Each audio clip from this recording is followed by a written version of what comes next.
Alors bonjour, voici le deuxième volet donc sur les probabilités. On va aborder donc maintenant les calculs de probabilité simples. Comme la première vidéo, on donnera les définitions puis on illustrera par un ou deux exemples à chaque fois.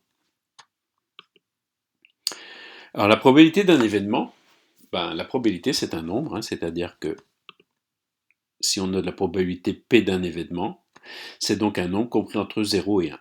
Et la probabilité, à quoi ça sert?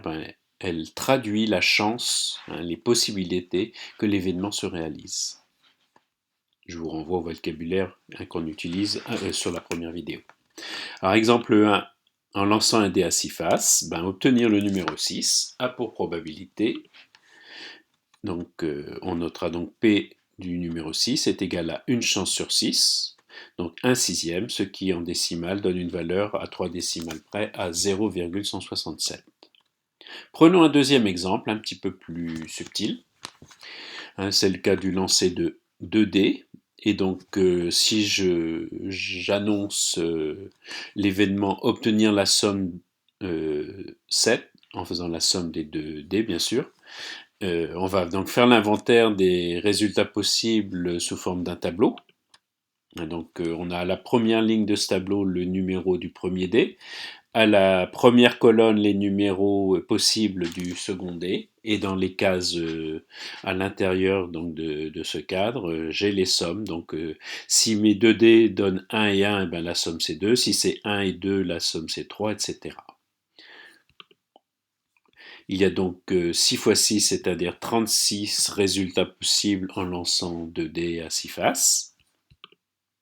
Et on observe, je les ai d'ailleurs mis en jaune, les 6 possibilités d'obtenir la somme égale à 7. Donc la probabilité que la somme soit égale à 7, c'était égal au nombre de cas favorables, c'est-à-dire 6 résultats possibles, sur le nombre total de cas possibles, c'est-à-dire 36, soit après simplification 1 sixième, ce qui donne une valeur décimale d'à peu près 0,167. Et on vérifie bien que finalement, la probabilité est bien un nombre compris entre 0 et 1. Prenons un troisième exemple, donc tiré d'un jeu de 32 cartes. Donc obtenir un roi. Bon, on repère facilement 4 rois, le roi de carreau, le roi de cœur, le roi de trèfle et le roi de pique sur les 32 cartes. Donc la probabilité d'obtenir un roi, on a donc 4 chances sur 32 possibilités, soit sous forme de fraction, 4 32e. Après simplification, ça fait 1 huitième, ce qui donne en décimale le résultat de 0,125. Alors l'événement impossible, on va donc voir un petit peu des cas particuliers pour bien saisir ce qu'est la notion de probabilité. Donc un événement est impossible, c'est-à-dire qu'il ne peut pas être réalisé dans les conditions de l'expérience considérée. Et donc la probabilité de l'événement impossible est égale à 0. Obtenir un 8, par exemple, en lançant un dé à surface numéroté de 1 à 6, est un événement impossible. Ce résultat, bien sûr, ne peut pas être réalisé avec un dé à 6 faces numéroté de 1 à 6. Donc dans ce cas-là, on écrira que la probabilité d'obtenir le numéro 8 est égale à 0. À l'opposé, l'événement certain, c'est un événement qui est sûr d'être réalisé, et la probabilité de l'événement certain est égale à 1. Si par exemple je fais le pari, c'est-à-dire l'événement obtenir un nombre entier en lançant un dé à 6 faces, alors l'événement E est sûr d'être réalisé. Effectivement, la probabilité de l'événement E est égale à 1. Je suis sûr d'avoir un nombre entier avec un dé à 6 faces. La probabilité d'un événement constituée de plusieurs issues. Alors, lorsqu'un événement a plusieurs issues possibles, la probabilité que l'événement se réalise est constituée de la somme des probabilités des issues qui le composent. Alors, exemple, on va prendre un dé à 12 faces. On en a une illustration à droite de l'écran. Donc, en lançant un dé à 6 faces numéroté de 1 à 12, l'univers des possibles est U égale 1, 2, 3, 4, 5, 6, 7, 8, 9, 10, 11, 12 entre accolades. Donc, l'événement T, obtenir un multiple de 3, est constitué des issues suivantes. 3, 6, 9, 12, c'est-à-dire il y a 4 possibilités. 4 issues possibles. Continuons le raisonnement sur cet exemple, c'est-à-dire le dé à 12 faces.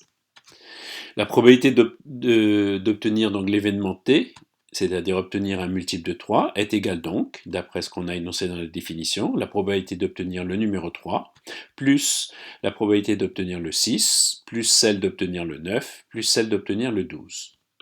Ce qui se noterait donc, probabilité de l'événement T égale P de 3 plus P de 6 plus P de 9 plus P de 12, ce qui fait la somme de 1/12 4 fois, alors il manque là une fraction, vous aurez noté, donc ce qui fait 4 fois 1/12, ce qui fait 4/12. Ou bien on peut considérer aussi qu'il y a donc 4 favorables à obtenir 3, 6, 9 ou 12 sur 12 possibilités, le nombre de cas possibles, ce qui fait après simplification une fraction de 1/3, ce qui fait environ 0,333.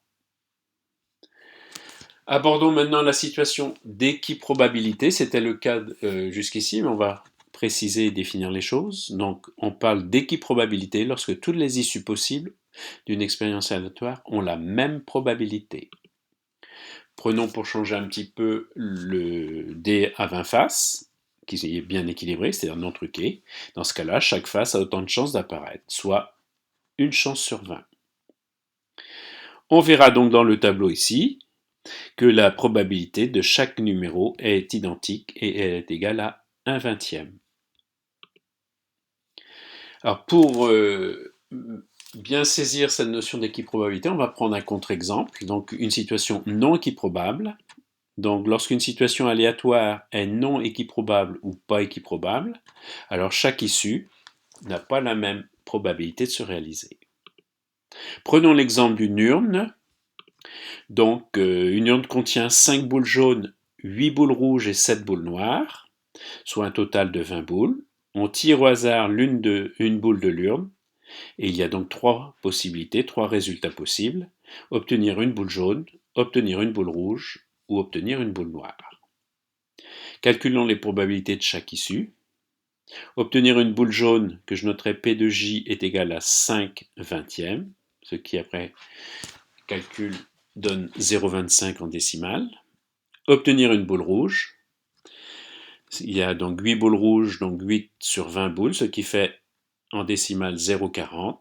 Et obtenir une boule noire, donc P de N égale 7/20, 0,35. On voit que les 3 issues possibles sont une probabilité différente. Et voilà, cette deuxième partie est terminée.